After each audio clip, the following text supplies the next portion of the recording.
Vous ignorez probablement beaucoup de choses sur Noël, mais aujourd'hui nous détaillerons tous sur le Noël. Surtout soyez attentifs du début jusqu'à la fin.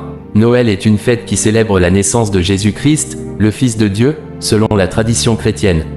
Mais saviez-vous que Noël a aussi des racines païennes, qui remontent à des millénaires avant l'ère chrétienne? Dans cette vidéo, nous allons vous raconter l'histoire de Noël, ses origines, ses symboles et ses traditions, à travers les différentes cultures et religions qui ont contribué à sa formation. Les origines païennes de Noël. Avant d'être une fête chrétienne, Noël était un rite païen qui célébrait le solstice d'hiver, c'est-à-dire le jour le plus court de l'année, qui marque le début du rallongement des jours et le retour de la lumière. Dans de nombreuses régions du monde, le solstice d'hiver était associé à la renaissance du soleil, à la fertilité de la terre et à la victoire de la vie sur la mort. Parmi les peuples païens qui célébraient le solstice d'hiver, on peut citer les Celtes, les Germains, les Scandinaves, les Romains, les Perses, les Égyptiens et les Mésopotamiens. Chacun avait ses propres rites, ses propres dieux et ses propres symboles, mais tous partageaient le même esprit de fête, de joie, de générosité et de paix. Les Celtes fêtaient le solstice d'hiver sous le nom de Yule, qui signifie « roue » en vieux norrois. Ils allumaient de grands feux de joie pour réchauffer le soleil et le faire revenir plus vite. Ils décoraient leur maison avec du gui, du houx et du sapin, des plantes qui restent vertes en hiver et qui symbolisent la vie éternelle. Ils offraient des cadeaux à leurs proches et à leurs dieux, notamment à la déesse mère, qui donnait naissance au dieu soleil. Les Germains et les Scandinaves fêtaient aussi Yule, mais avec des variantes. Ils sacrifiaient des animaux et des humains en l'honneur du dieu Odin, qui chevauchait dans le ciel avec son armée de guerriers morts, les Ainarjar. Ils sculptaient des runes magiques sur des bûches de bois, qu'ils faisaient brûler pendant 12 nuits. Ils décoraient un arbre sacré avec des fruits, des noix, des rubans et des bougies, qui représentaient l'arbre cosmique Yggdrasil, qui soutenait les 9 mondes de la mythologie nordique. Les Romains fêtaient le solstice d'hiver sous le nom de Saturnale, en l'honneur du dieu Saturne, le dieu de l'agriculture et du temps. Les Saturnales étaient une période de réjouissance, de liberté et d'inversion des rôles sociaux. Les esclaves devenaient les maîtres servaient les esclaves, les hommes se déguisaient en femmes, les femmes en hommes. On se livrait à des banquets, à des jeux, à des spectacles et à des échanges de cadeaux. On portait des couronnes de laurier ou de houx, symbole de victoire et de protection. Les Perses fêtaient le solstice d'hiver sous le nom de Yalda, qui signifie « naissance » en persan. Ils célébraient la naissance de Mitra, le dieu de la lumière et de la justice, qui était né d'un rocher. Ils se rassemblaient en famille, autour d'un feu, pour lire des poèmes, chanter, danser et manger des fruits secs, des noix, du miel et du fromage. Ils décoraient leur maison avec des fleurs, des bougies et des miroirs, qui reflétaient la lumière de Mitra. Les Égyptiens fêtaient le solstice d'hiver sous le nom de Khoiak, en l'honneur du dieu Osiris, le dieu de la mort et de la résurrection. Ils commémoraient la mort et la renaissance d'Osiris, qui avait été tué et démembré par son frère Seth, puis reconstitué et ramené à la vie par sa sœur épouse Isis. Ils fabriquaient des figurines d'Osiris en terre et en graines, qu'ils arrosaient pendant 40 jours, jusqu'à ce qu'elles germent. Ils les enterraient ensuite dans des tombes, en signe de remerciement à Osiris pour la fertilité du Nil. Les Mésopotamiens fêtaient le solstice d'hiver sous le nom de Zagmouk, en l'honneur du dieu Marduk, le dieu suprême et le créateur du monde.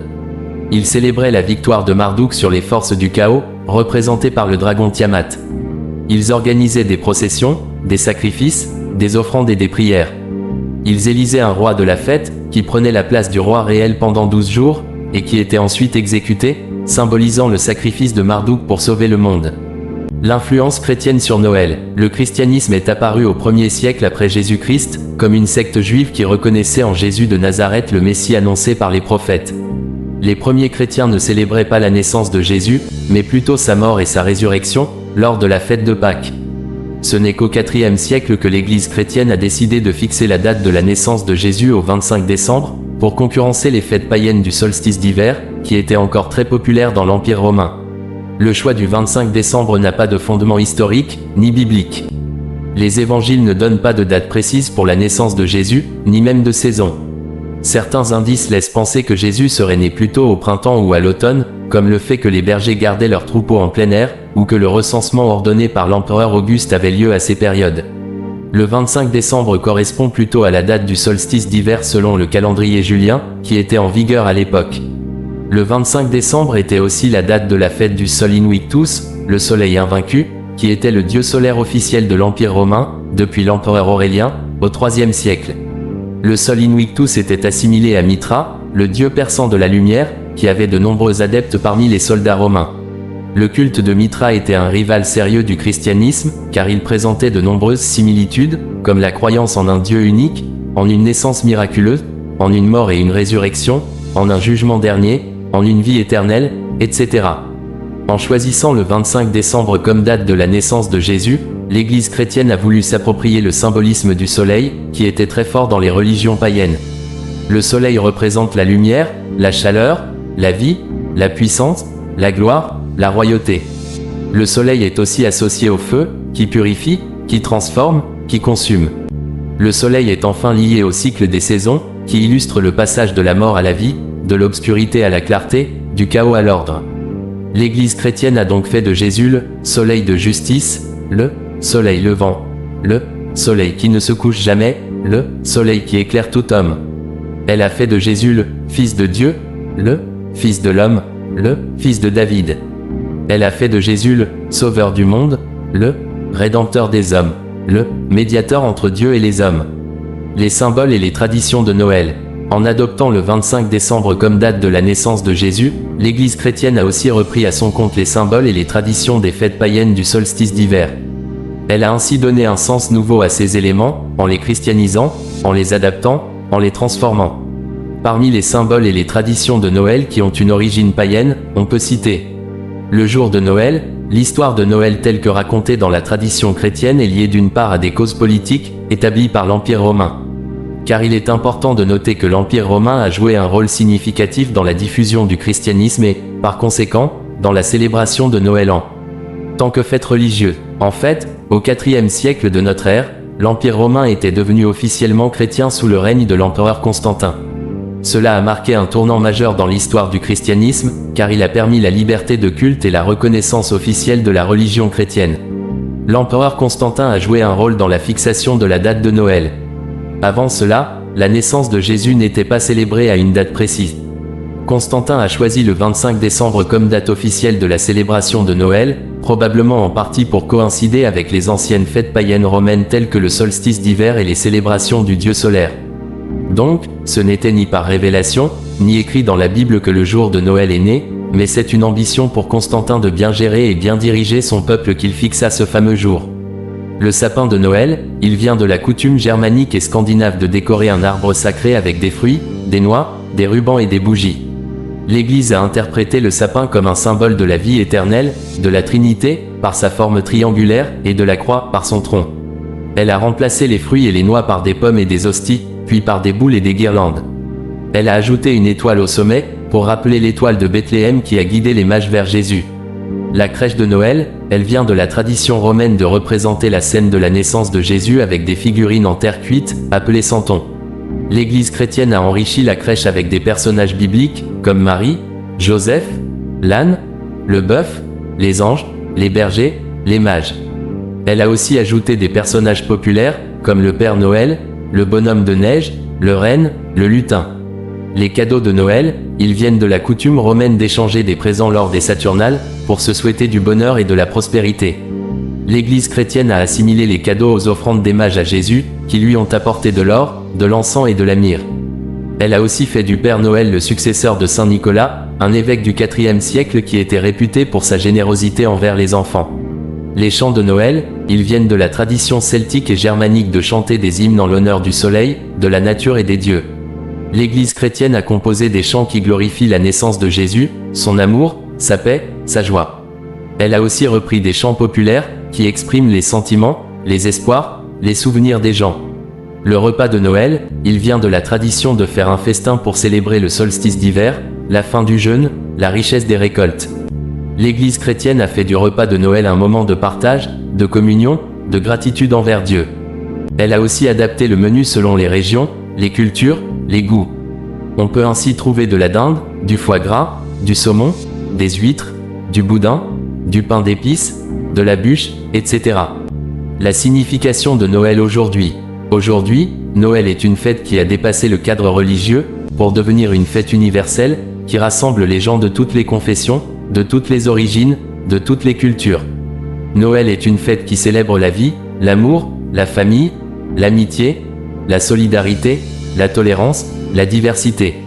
Noël est une fête qui invite à la réflexion, à la remise en question, à la conversion, à la réconciliation, à la pardon. Noël est une fête qui appelle à l'espérance, à la confiance, à la foi, à la prière, à la louange. Noël est une fête qui nous rappelle que Dieu s'est fait homme, pour nous montrer son visage, pour nous révéler son nom, pour nous faire connaître son cœur. Noël est une fête qui nous dit que Dieu nous aime, qu'il nous cherche, qu'il nous attend, qu'il nous accueille, qu'il nous sauve. Noël est une fête qui nous annonce que Dieu est avec nous, qu'il est Emmanuel, qu'il est notre lumière, notre paix, notre joie. En somme, bien que beaucoup des familles de la terre se réjouissent pendant le jour de Noël, mais toutefois, nous rappelons que le 25 décembre est fixé par Constantin. Le sapin de Noël, il vient de la coutume germanique et scandinave. Les Romains célébraient le Saturnal, une fête en faveur du dieu Saturne. Les cadeaux de Noël, ils viennent de la coutume romaine d'échanger des présents lors des Saturnales, pour se souhaiter du bonheur et de la prospérité. Les chants de Noël, ils viennent de la tradition celtique et germanique de chanter des hymnes en l'honneur du soleil, de la nature et des dieux. Le repas de Noël, il vient de la tradition de faire un festin pour célébrer le solstice d'hiver, la fin du jeûne, la richesse des récoltes. Bref, tout ce n'était que tradition. Chers frères, sœurs, amis, après plusieurs lectures herméneutiques, un constat du Polichinelle avait été fait concernant la fête de Noël. En effet, beaucoup pensent que la fête de Noël est l'une des plus belles fêtes chrétiennes, sans se poser des questions. Ils présument même qu'il est nécessaire de la célébrer.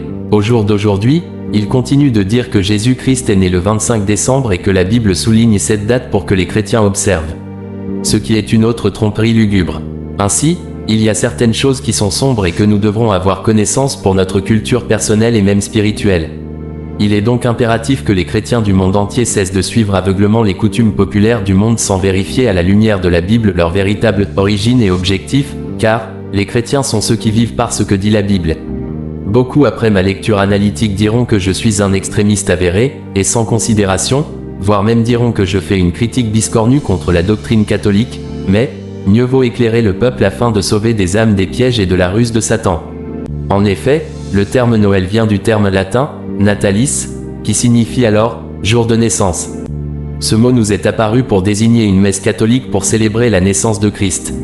Mais, d'où les catholiques tiennent tout cela? De la célébration païenne du 25 décembre, l'anniversaire de Sol, le dieu du soleil.